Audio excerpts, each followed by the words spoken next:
Let's begin. A very warm welcome to each of you who has joined us online today. We are delighted you could make time to be part of this important session on Tips on Effective Parenting Part 2. If you have missed our previous session, Tips on Effective Parenting Part 1, do check it out on our YouTube channel. The link to our channel will be posted in the chat group.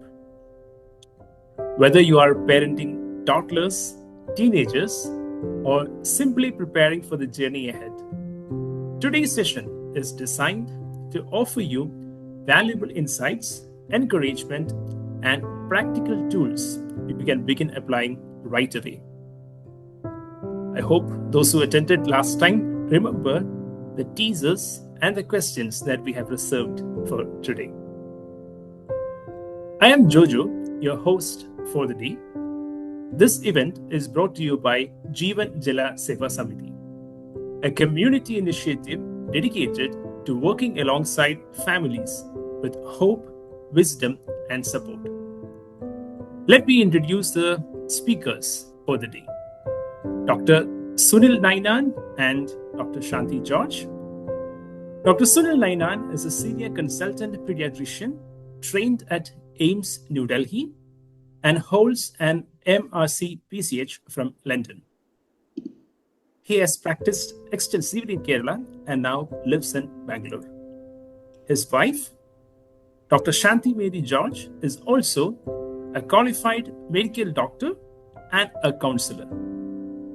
At the prime of their careers, as professional responsibilities grew, they made a thoughtful decision together that she would invest her time in the upbringing of their children.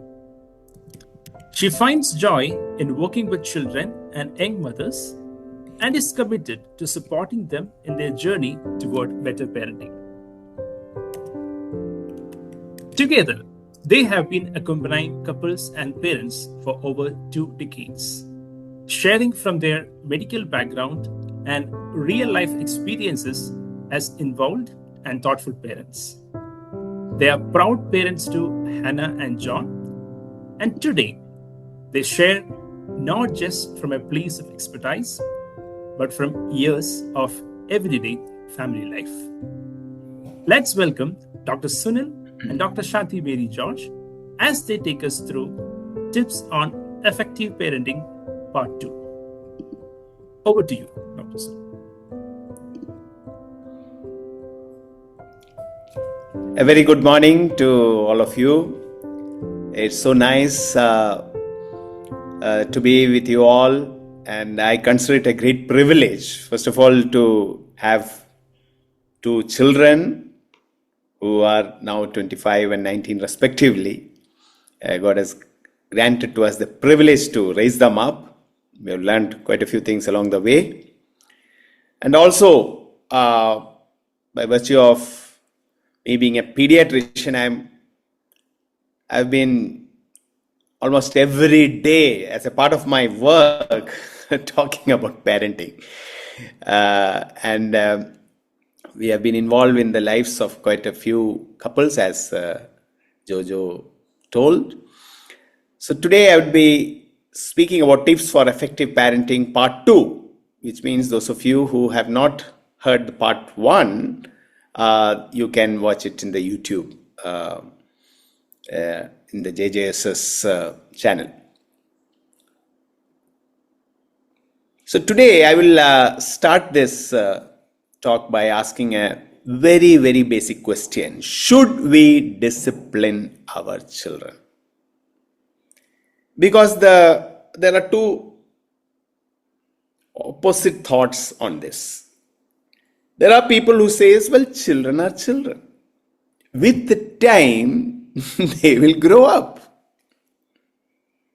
You just leave it and they will learn.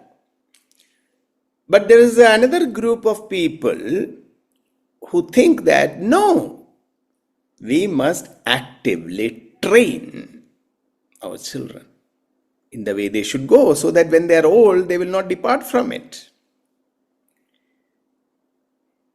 Should we discipline our children? Well, what is the meaning of the word discipline here? Parents must discipline. The Latin origin of the word discipline is to teach. Of course, this teaching is not teaching mathematics and social studies or science, but this means teaching them responsible behavior, teaching them self-control, teaching them values, So, discipline involves two major things. One is rewarding children for appropriate behavior. And it also involves discouraging inappropriate behavior. Well, how to reward children for appropriate behavior? Number one, verbal appreciation. We must say, very good, well done. Children must realize that in their home, their parents appreciate good behavior.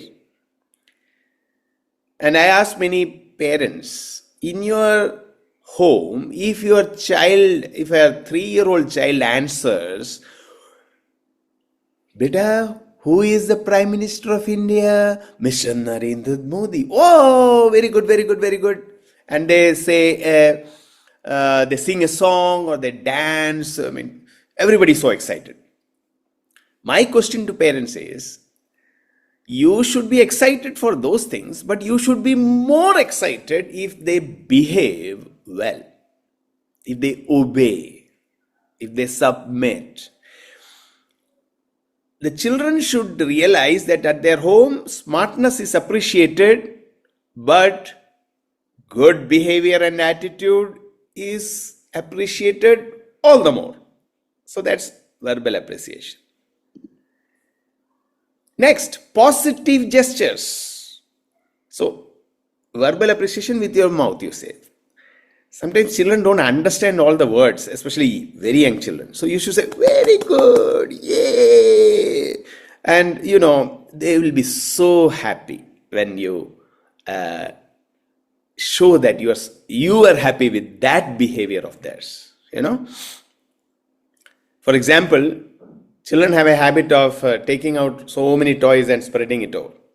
When they put it back and you kind of ask them to put it back, and when they put it back, you say, very good, well done, So they are also happy to do that,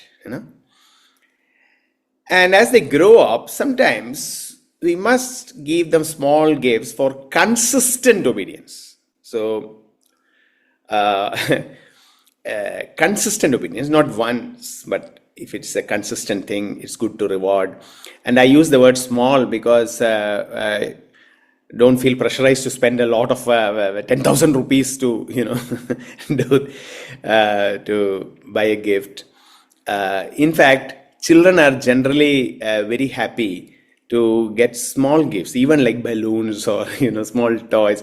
So, we need to give small gifts, otherwise it will put pressure on you, okay?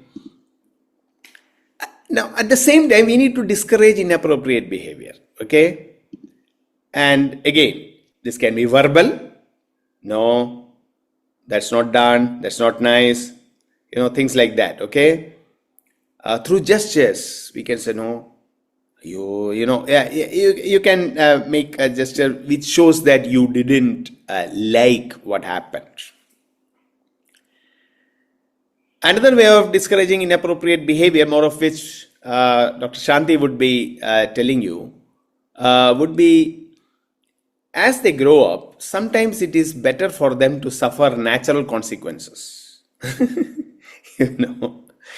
So, a quick example which I can think about is, if a child is a little older, say a 10-year-old guy, okay, many times you have told that son to take their tiffin with him, be careful.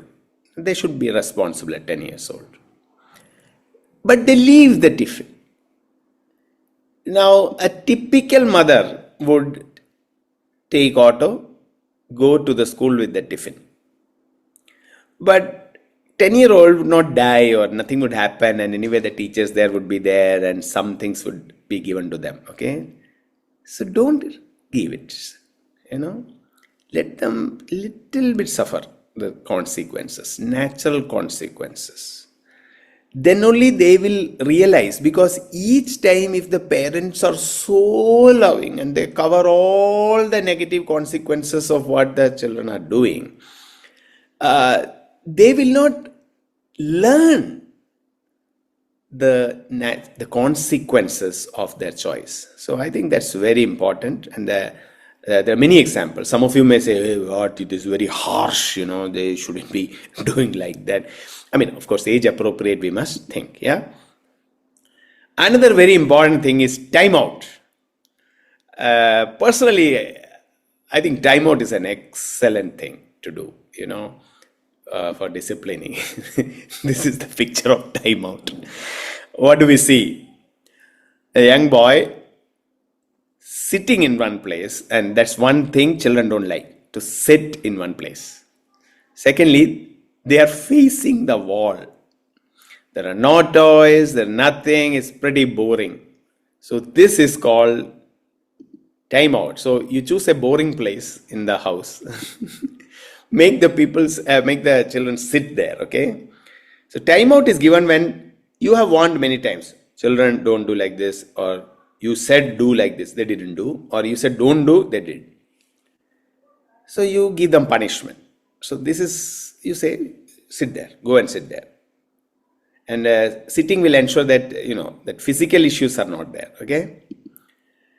And typically the pediatricians, the child psychologists, what they say is, the duration should be 1 minute for every year of age. So if the child is 5-year-old, make them sit in one place for 5 minutes. And that's a punishment. They have to sit there, okay?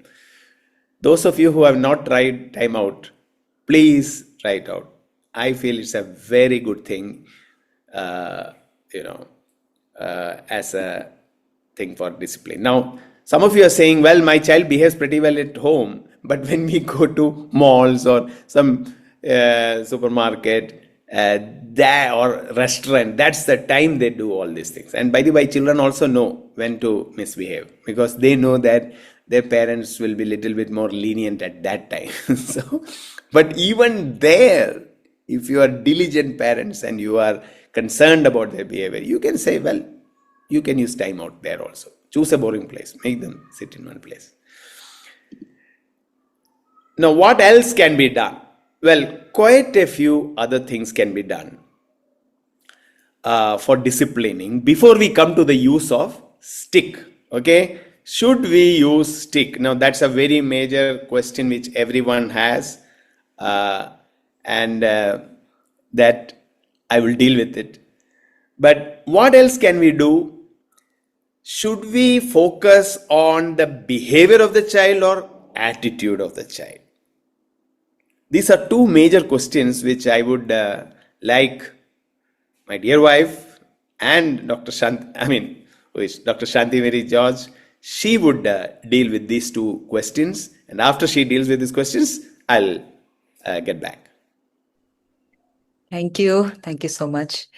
So I'm Dr. Shanti, and so many times a question which comes up in the minds of the parents is, should only the behavior be corrected, or should the heart of the child be guided? So if we look at it, there's one verse in the Bible which has encouraged me a lot, and that says, above all else, guard your heart, for it determines the course of your life. And I feel that is correct, because everything that we do as human beings, the starting point of everything is the heart. If the heart is in the proper place, our actions would also take the proper path. Okay, so our heart, our mind, everything needs to be directed properly. And similarly, with our children, we need to make efforts to guide the heart of the child. So I would like to bring to your notice one person named Charlotte Mason, who was a British educator. She lived in the early 20th century, late 19th century, 1842 to 1943. She had developed amazing principles and amazing things through her observation and working with children. And in fact, there are homeschoolers who have adopted her curriculum to homeschool their children. And she has always emphasized looking at the child as a person and training the child in a holistic way, shaping the child as a whole through different areas of discipline. Okay. So her emphasis was children are born as persons and education is the science of relations. Okay. So she emphasized cultivating a love of learning in children and their spiritual and moral formation. Okay.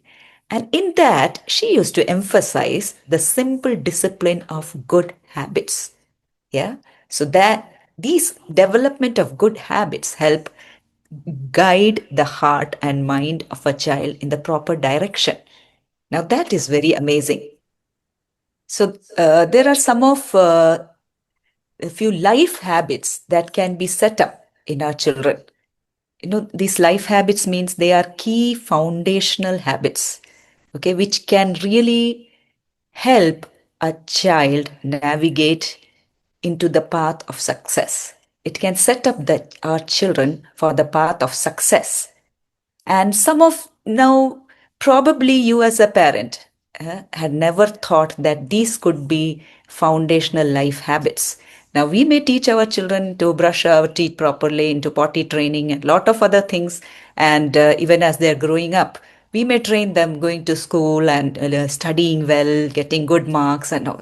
But whatever it is, the core foundational habits, there are a few of them, and I have enlisted a few of them here.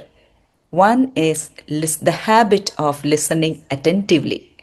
The second is the habit of restating accurately. Third is the habit of observing closely.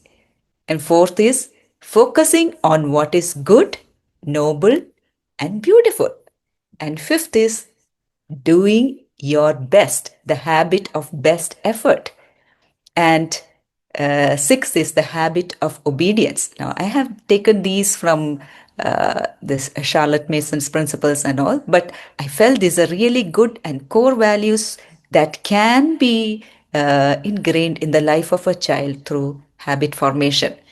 And the thing behind it, the idea behind it is that our brain is made up of several neurons, and there are several neuronal pathways, and each neuron is connected to the other neuron, and chemicals are released which help that a person to do things, convey the messages and all. And habits are set up through repetitions as neuronal pathways are formed again and again. So, the habit of listening attentively is one very important habit that can be trained in a child, which can help the child to listen to our instruction. And then there's the habit of obedience, which I mentioned in the last, which is again a very core habit which needs to be cultivated in the child. And of course, that's a journey. It's a journey for the parent, it's a journey for the child as well. As the child grows up, different areas. But these two are the core things. And how to help the child listen attentively. Now, if we look at ourselves, maybe we are people who don't listen attentively all the time. Maybe during meetings, our brains can switch off. Or maybe during, we may remember as when we were in the school, we would have, switched off, and gone into some other world when our teacher was teaching.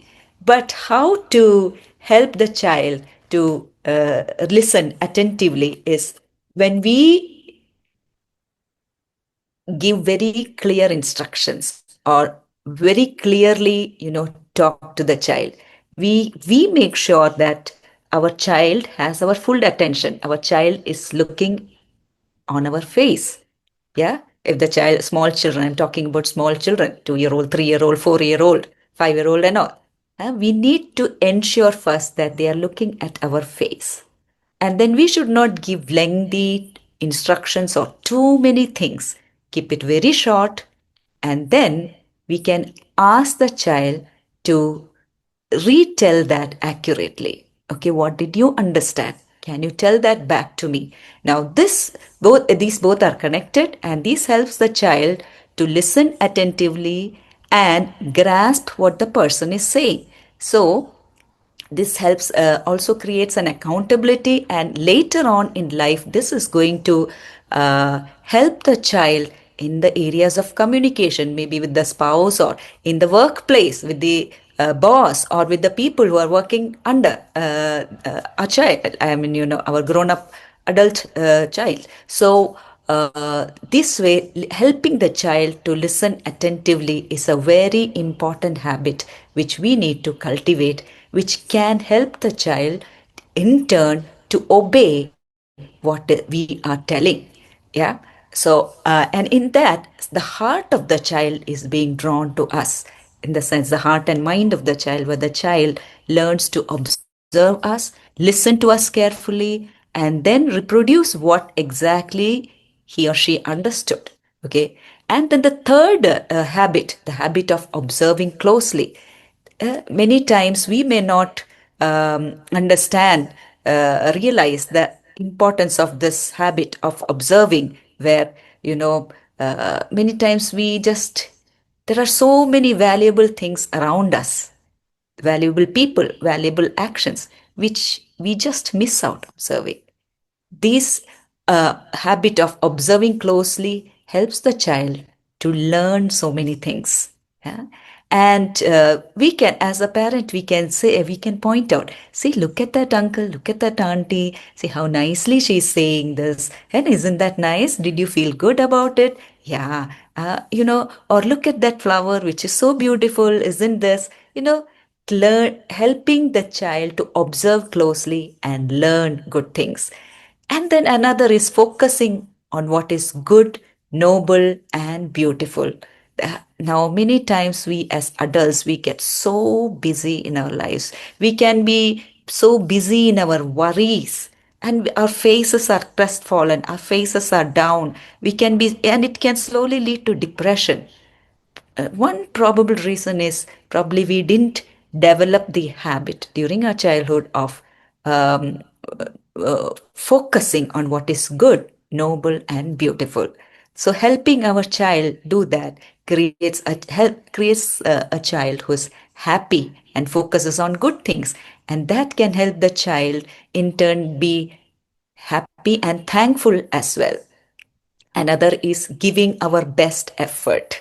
So now that is again, it's not doesn't mean perfection, because perfection means, if we insist on perfection, then that can paralyze the child. The child may not do at all. It can create fear. It can create a lot of other things. But helping the child do the best, small task, from as the child grows older. Yeah, give your the best of your heart, best of your focus, best of your everything. Can you please keep the glass there? So help the child do it with the best of your ability. And once the child does that, okay, we can applaud, we can appreciate the child. Small things. Okay, even handwriting one beautiful alphabet which the child has produced. The child would have done it with all her or his heart. Very good, excellent. Or 1 minute or 2 minutes, the child, maybe the child is very hyperactive, and for that child, it's very difficult to sit in one place. Even if the child is sitting, maybe for 1 minute or something, maybe that child would have given her best or done his best, in that way. And we need to appreciate, to encourage the child to do the best.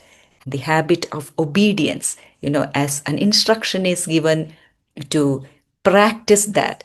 The habit of obedience also, it doesn't come automatically. Lot of effort from the parent is required.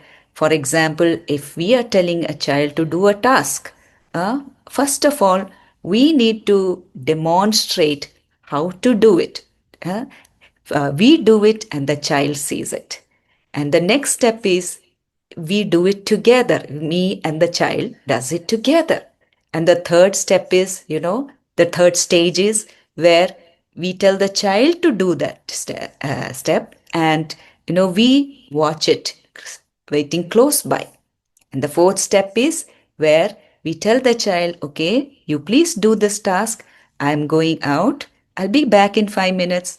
And once you come back in 5 minutes, check whether the child has done it or not. And the sixth stage is where, you just tell the child and the child does it. And, maybe we come back and later on ask whether, or later on after a long duration, and the child does it. That's it. It's a different stage, and we have to work upon each stage. We can't expect perfection from the child all at once. Each child, it would be different and at different stages, of obedience, stages of doing their best, stages of focusing what is good, noble. Even the same children born in the same family, they may have different levels. And we need to understand the level of each child and work on each stage at in a unique way. And once one stage is attained, only then we need to go to the next stage. Otherwise, demanding obedience, for example, and expecting an obedience of stage 5 when the child is at stage 1, that's very unreasonable on the part of the parent. So, the journeying of the child, also requires a journeying of the parent as well. And the parent is also growing along with the child. Um,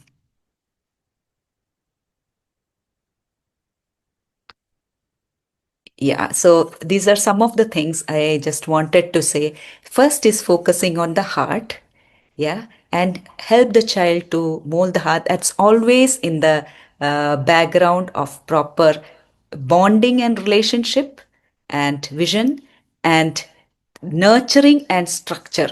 Nurture and structure, they both go together, like we had mentioned in the last session. So, all these are some of the things. I have mentioned only a few. These are some of the things, like listening attentively and the habit of obedience. These are key foundational things for building up further in the life of a child.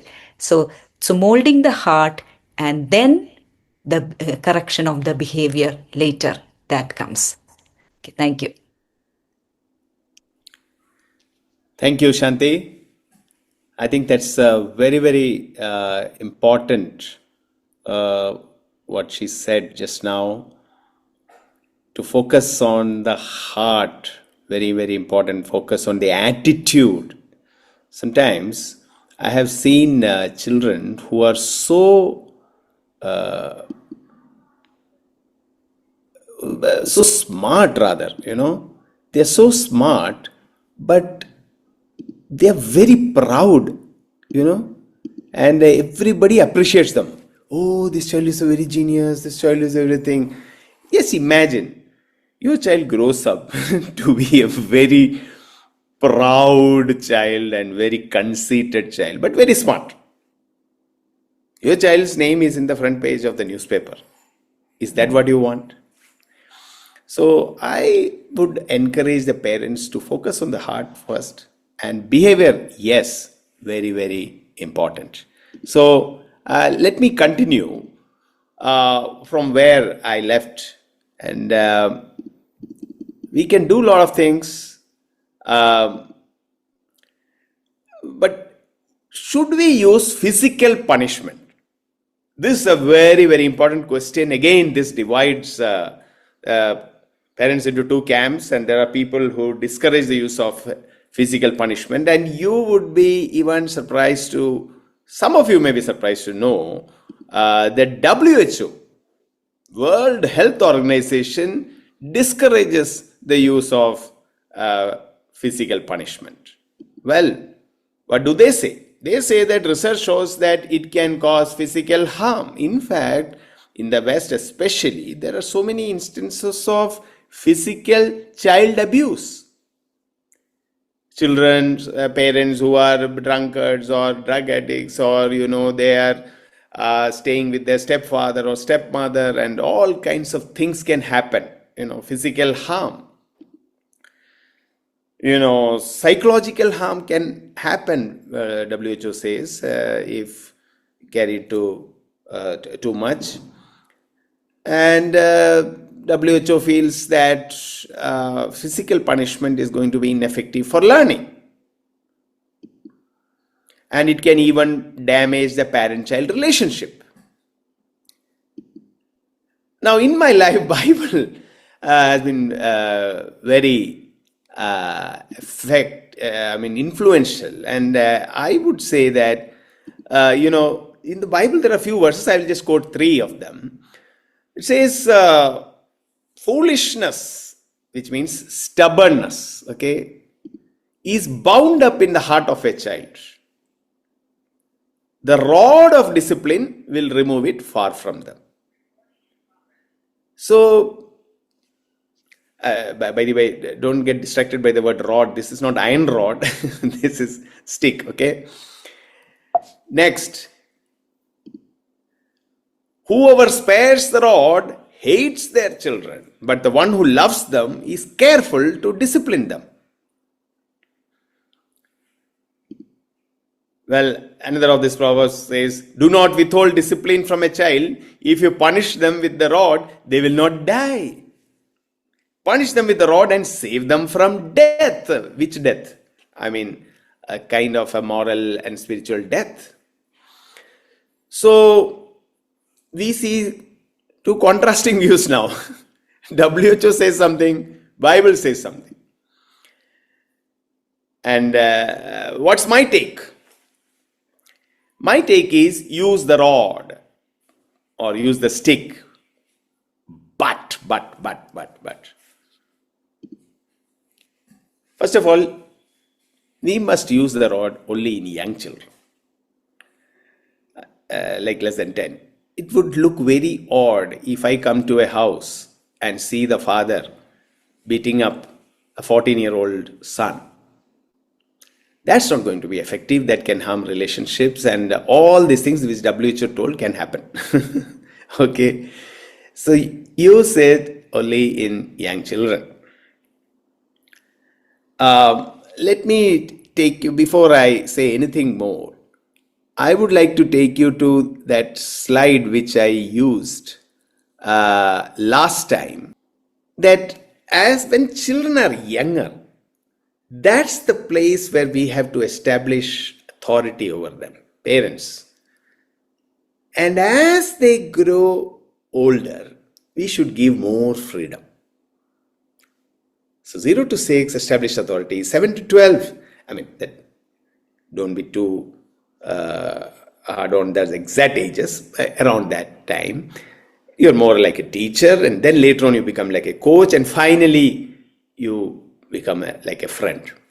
But in many homes and many families, what I notice is they are a friend to this 3-year-old. I'm sorry, I don't think that's a very good way of parenting, because this 3-year-old, you can play with that child, that's fine. So playing is okay, but your overall thing should be like a parent. You should say, yes, do that, don't do this. They should learn to respect authority. So it is in this background that I am speaking about all of this, okay?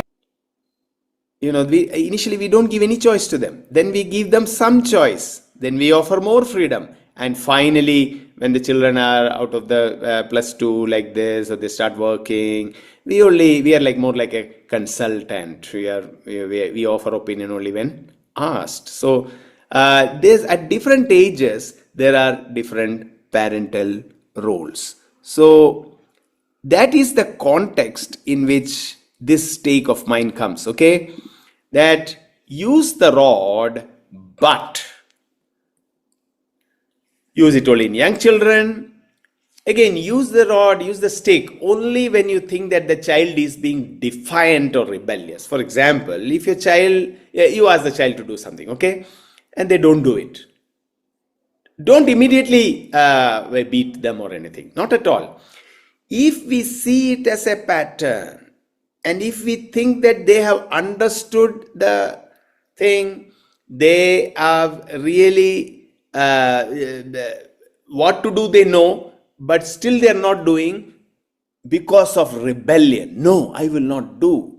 So that should be dealt with by the stick, because all foolishness is bound up in the heart of a child. Only a rod will drive it away. They need to learn to respect the parents and obey the parents. Very, very important. The stick should be used only as a last resort. The child should not even be surprised that, oh, what happened? No. Child should be warned. Child should be told, son, daughter, if you are not doing like this, you will get beaten. You should do this. They understood it. They understood the what you are asking them to do. They understood the warning. They don't give heed. One warning, two warning, repeated warnings. Then you must call them and you must give them a beating and clearly explain why you are doing it. You must say that we are doing it only because we love you. Actually, the parents who really love, they are the ones who will really go through all this trouble of teaching them, training them, warning them, waiting patiently, and finally even they give beating. I would use one more thing, that if finally you have to give beating, please give them a beating where the bone is not broken, but yet, of course, with a stick you cannot break anybody's bone, but they should feel the pain. I think many of you would have had the experience of being in schools where the teacher would say, I will give beating, I'll give beating, and finally they give a small beating. And so there are these guys who will say, okay, give me more beating. So that shouldn't happen. If at all you have to use the rod, please use it in such a way that next time you say, I'm going to use the stick, they should not like it. Okay? So that's very important. Use the rod in love. Otherwise, what WHO says will happen. So WHO, I believe, is right. In the sense, most parents do not use the stick because of love for their children. You see? If we use the stick because we really love the children, then we would take all these steps, isn't it? And I think what WHO says is generally applicable because unfortunately most parents are not loving their children much, and they are loving themselves and they don't have time and all those things, isn't it? Never use the rod in anger. Dear friends, many times we ourselves are troubled. Maybe our boss shouted at us, hey, what is this? This month's target you are not achieved. What a fool you are. And you are so angry, you want to hit that team leader of yours, but you can't. So you are frustrated and you come back home and then you see your child making a mess and you just beat that child. Never do that. Never do. Bangalore traffic is pretty bad. And after driving in Bangalore traffic, many of you would be irritated. Someone, hit your car or whatever. Don't come and take it on your children. Yes. So let's never use the rod, the stick in anger, because that will have a negative effect again. So we have dealt with that. Now let me come to that big question. The question which I face a lot of times. They say, doctor, my child is not eating vegetables. What should I do? And what I do is, I ask them, because as a doctor, I have to always find out whether the thing is because of some disease or not. So, some children can have that they need some deworming and some other thing, their appetite is not good. But I ask them, does your child like ice cream? Oh, yes, ice cream they like. Does your child like all this Lay's, Cheetos? Oh, they really want all this. Why is it that your child is liking to eat all of these things and not liking to eat idli and chapati and vegetables? Why? Because if this child had tuberculosis or some major heart disease or some other thing which is causing poor appetite, then it should have affected that child's appetite across the board. But this is a selective problem. They like chocolates. Yeah, chocolates people like, children like, but not vegetables. So that is where the children are now deciding based on their will. And I try to teach the parents about these things. That is, the child is now telling, I don't want to eat vegetables. Why? Because I don't like it. Okay. You don't like it, fine. But your parents want you to eat it. It is nutritious. Well, God wants you to eat because He has created all this for the good of people and they are nutritious. Now, the child may not use as many words, but the child basically through their actions, what they say is, I don't care. Okay? I don't like this. Now, even if my father tells me so or my mother tells me so, whoever tells me so, I don't care. I will do what I want. I will do my will, not the will of my father or parents. Well, your child is 5-year-old. Now your child is acting like this. But your child will not be forever 5-year-old. This child will become 6, 7, 8, 9, 10, 11, 12, 13, 14, and then the parents become concerned. Why? Doctor, my child is always playing video games and is not at all concentrating on studies. So this son goes to the school and some of them are having MDMA and he is also taking MDMA. Why? I like MDMA. I like the taste. Or I like the effect. No, that's not good. See, now suddenly at the age of 13, the parents cannot change the knob. All through these parents have brought up the child, teaching them, not teaching them, but by their actions they have shown that do what you like and don't do what you don't like. Now, what they should ideally have done? They should ideally have brought up the child like this. Okay, child, you don't like idli. Okay, so what about dosa? Give them some choice. Okay, we also are like that. We also don't like some things. Let's not be too strict on children. Okay, you don't like idli. What about dosa? You don't like sambar. Okay, what about chutney? So, I don't want any of this. No, that cannot happen. You have to eat it. Now, some children, how they do it. They have delaying tactics. Delayed obedience. What they do is, they will eat slowly and they will test the patience of the parents. Like for 1 hour, they'll sit there. So then I counsel the parents that, okay, what you do is, tell them this long hand of the clock. If you don't have, please buy that kind of clock, okay? So, that is on 12 now, okay? Now, when that comes to 4, you should stop. You should finish your food. I mean, we have to draw some lines. If children are left to their own ways, what will happen?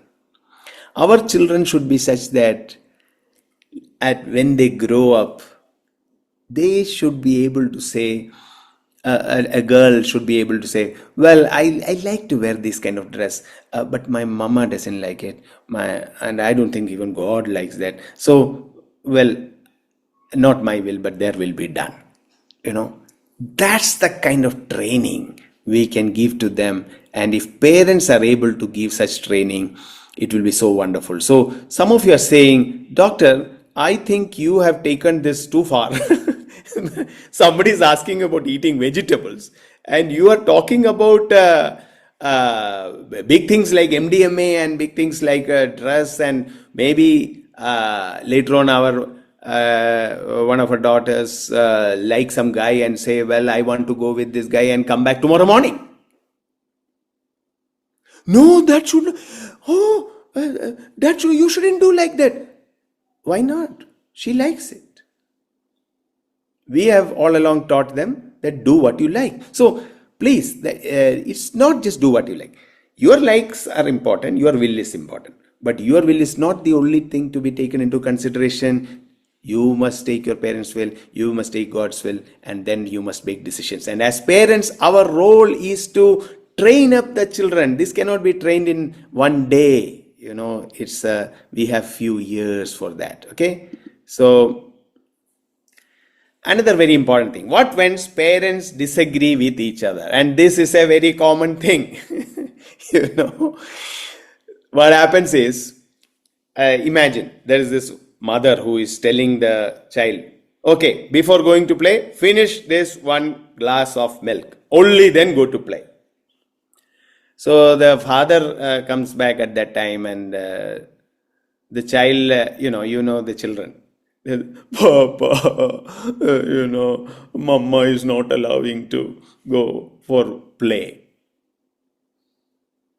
And the father suddenly, his heart melting point is so, so much this thing. His heart melted, and he said, okay, no problem, go and play. Now, the problem what has happened is, the mother had clearly told, go to play only after finishing the glass of milk.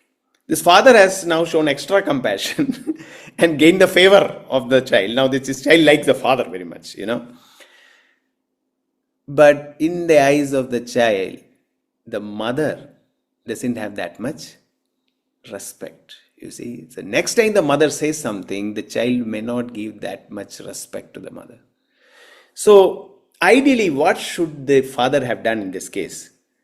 The father could have gone to the kitchen or wherever his wife is, and he could have said, leave it, yeah, I'm a child, just had a very heavy lunch, and why do you want to insist on it? And then the wife says, okay, theek hai. And then she should come and tell, okay, no problem, you can go. So then that would have been better. See, husband and wife, or this father and mother, they are not clones. We will always have different opinions, but it's good to discuss, and then come up with a joint thing rather than different thing. Children become confused. You see? Now there is the case of single parents. What should be done? Now, let me tell you what I mean by single parents.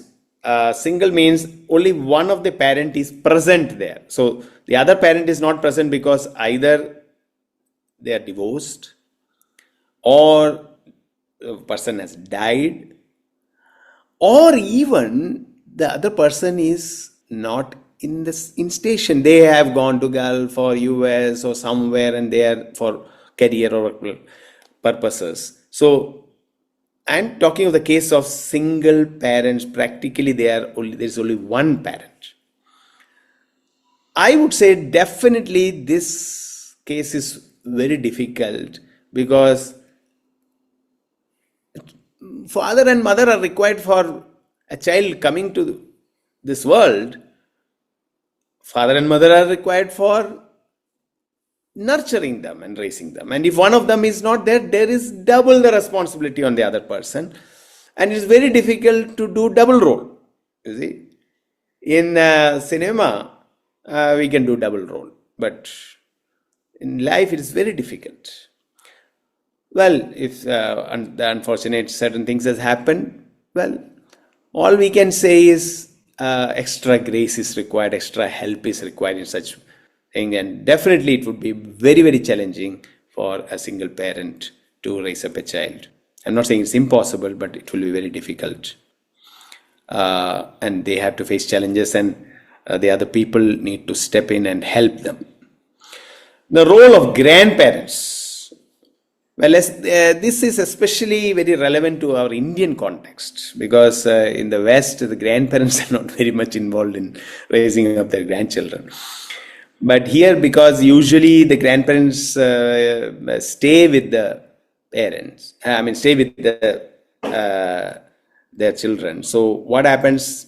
Naturally, these grandchildren, they would go to the grandparents, and all kinds of things happen. So I would say grandparents, by the time a person becomes grandparent, there's some strange thing happens in their heart. Something gets melted in them, their whole heart and everything. And so the same people who, when they were parents, they were very strict and they were everything, now suddenly, theek hai, jane do, it's okay, like that. So the word which I want to give to grandparents is, the primary responsibility for raising up children is for parents, not for grandparents. The grandparents should not interfere in the parenting, but they can definitely support in the parenting by giving wise advice, but not by interfering in day-to-day matters. Children are also pretty wise. They know if both the parents have said no to something which they want, maybe ice cream or something, and then they'll grandpa, please, and then they will do it. And that's not great on the part of grandparents. In fact, they are inhibiting the whole process of parenting. So I think grandparents should be act as responsible people from whom who should stand along with their children to raise up the children, because it is such a challenging task to raise up children especially in today's modern day environment. So my best wishes to all the parents. My heart goes out to you, because with each coming day, the challenges are increasing. Yeah. So we all need so much grace from God to raise up our children. So that's it. Thank you very much. Thank you so much, Dr. Sunil and Dr. Shanti, for the inspiring and practical session. Especially you talked about disciplining children, life habits, and you touched upon the questions that were raised during the last session. Okay, it's time for Q&A. And I quickly go to the first question. And this question is about, what if children throw some tantrum in a public place? So how do we handle the situation in a calm manner? Well, this is something which I usually tell upfront, but today I didn't say. Thank you for that question. Very appropriate question. You see, children are pretty well behaved at home. Okay. But when guests come home, or when we go outside, we are more aware. Oh, others are watching us, And precisely at that time, our young children choose to do all kinds of things. So I give the example of this child who goes to a supermarket and says, Papa, give me this one. So the papa says, oh, you know what, it's very expensive and we cannot afford that.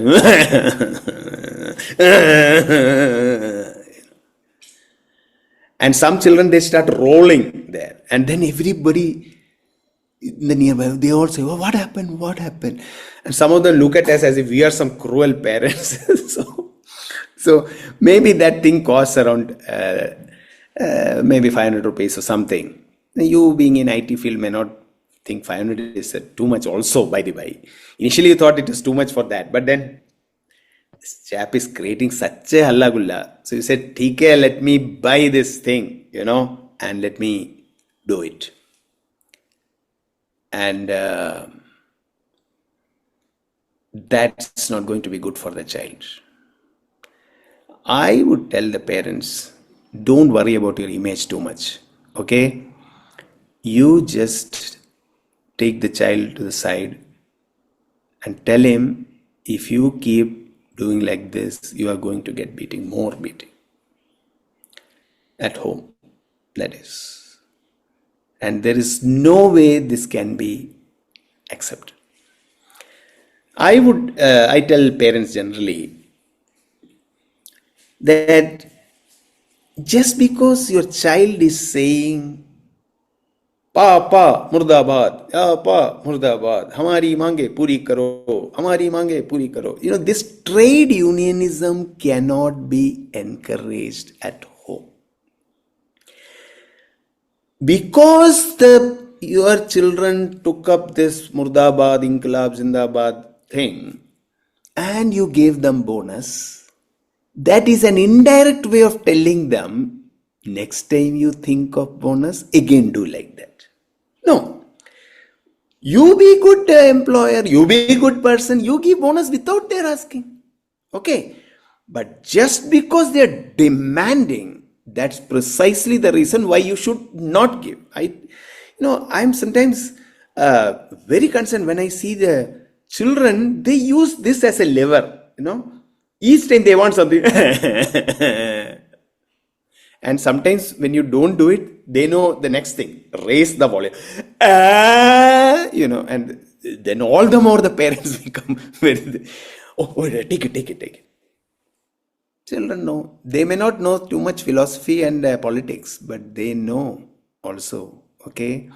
So please, we have to forget about our image.